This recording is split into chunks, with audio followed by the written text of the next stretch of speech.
Anak-anak yang sekarang ini kalau tertunda MBG, nanti gizinya nggak nyampe tuh tahun 2045. Sekarang mereka umur 5 tahun, 10 tahun, nanti 20 tahun lagi kan, ya 30 tahun itu jadi mahasiswa itu, jadi sarjana.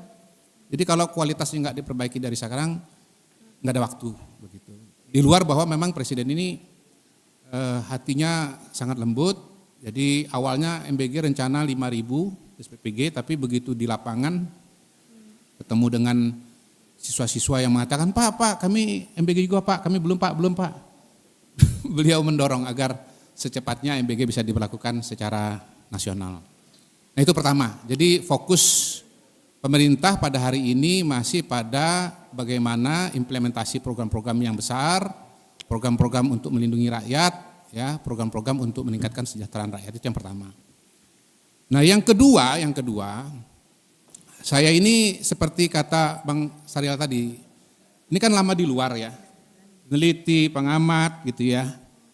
Saya tadi juga, ini apa Demokrat, apa HMI, apa LIPI, campur nih kan, ini kan intelektual semua. Kalau soal pemilu ini Bang Andi ini salah satu pelopor paling luar biasa loh. Saya nulis disertasi itu salah satu acuan saya adalah beliau, disertasinya beliau ini. Ini tepuk tangan buat Pini Sepuh. Pini Sepuh Ilmu Politik Indonesia, Pini Sepuh kajian soal pemilu Indonesia. Jadi begini, saya baru di dalam. Tapi memang saya udah ngeliat begini ya. Ini mungkin agak rame nih nanti. Karena ada istilah democracy is the only game in town. Kesimpulan saya Bang Andi sekarang, no. Democracy is not the only game in town. Jangan salah paham dulu. Bukan saya mau mengatakan bahwa ada alternatif sistem politik yang lain. Nanti diplesetin lagi. Otoriter dan seterusnya gitu. Bukan, tapi poin saya adalah begini. Ketika kita hidup bermasyarakat, hidup bernegara, dan saya yakin bahwa kalau ada partai politik yang paham apa yang saya sampaikan, itu pasti Partai Demokrat. Karena Partai Demokrat pernah di pemerintahan, pernah berkuasa. Game yang lain yang sangat penting itu adalah teknokrasi. Teknokrasi. Jadi negara ini, statecraft ini, bina negara ini, Sumar Said Murtono, bina negara ini kita tidak hanya bicara soal sistem politik. Tapi kita bicara mengenai public policy. Bagaimana program-program ya untuk masyarakat, melindungi masyarakat, mensejahterakan masyarakat sepanjang hayat, mulai dari kandungan sampai ke liang lahat. Rakyat terlindungi, itu semua urusannya adalah urusan teknokrasi Pak. MBG, demokrasi atau teknokrasi? Teknokrasi. CKG, demokrasi atau teknokrasi? Ekonomi, ya mungkin ada demokrasi, tapi itu teknokrasi. Bagaimana kemudian misalnya ekonomi bergerak, Menteri Keuangan yang baru pendekatannya gas, bukan rem kan gitu kan. Oh, duitnya ada kok, kucurkan aja supaya ekonomi berputar. Hari ini lagi diskusi dengan kepala daerah. Wah gimana kepala daerah? APBD sampai hari ini baru 50% yang terserap. Ya, beberapa waktu yang lalu kepala daerah, Pak kita TKD-nya kok dikurangin. Tapi oleh Pak Purbaya, loh ini Anda yang ada aja kok baru serapan 50%. Lalu lebih dari 200 triliun ternyata simpan di bank gitu loh. Itu masalah apa? Demokrasi, teknokrasi? Teknokrasi. Jadi there is another game in town, which is teknokrasi.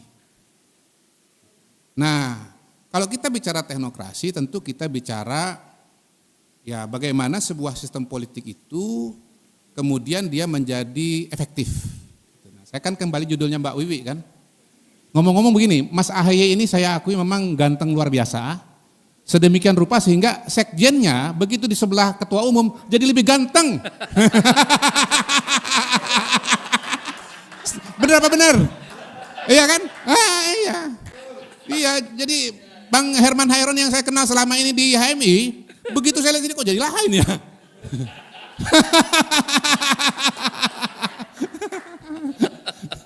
Tidak benar ya. Memang kalau sebelah Mas AHY jadi gantengnya 2 kali lipat. Iya. Auranya. Boleh. Ditunggu tanggal mainnya. Jadi teknokrasi itu juga penting sekali. Nah, Mbak Wiwi kan tadi bilang, sistem yang memperkuat presidensialisme, desentralisasi, dan otonomi daerah.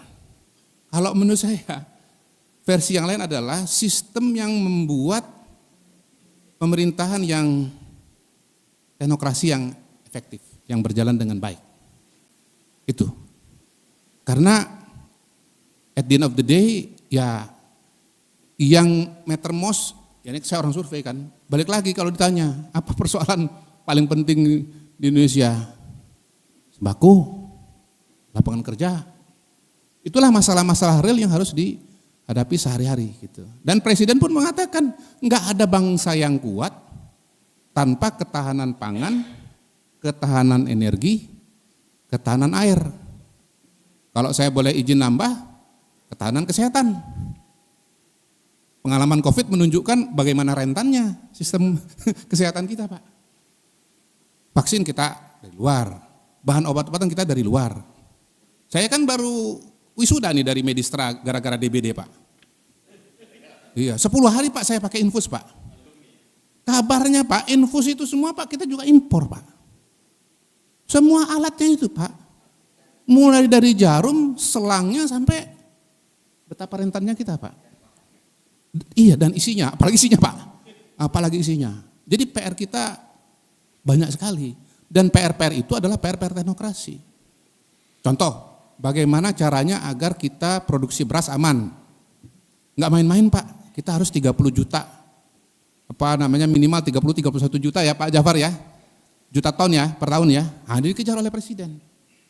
Ketahanan energi, Pak kita rentan banget Pak, serentan-rentannya kita itu adalah energi Pak.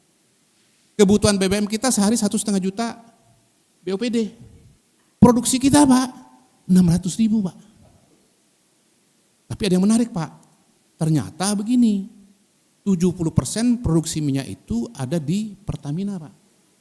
30%-nya baru yang swasta, baik nasional maupun lokal. Nah, sebetulnya itu kalau dari kacamata yang lain, barangkali nih ya, ini juga to be discussed nih, ya. Lagi-lagi teknokrasi is the other game in town. Ini teknokrasi bagaimana ketahanan energi. Kalau untuk ketahanan pangan, kita membutuhkan jutaan petani dan kita bisa produksi pada titik yang melebihi kebutuhan. Sebetulnya kalau kita bicara minyak Pak pada hari ini Pak, itu tergantung satu perusahaan Pak. Bayangkan Pak. Nah, berapa banyak kita yang menyadari soal itu?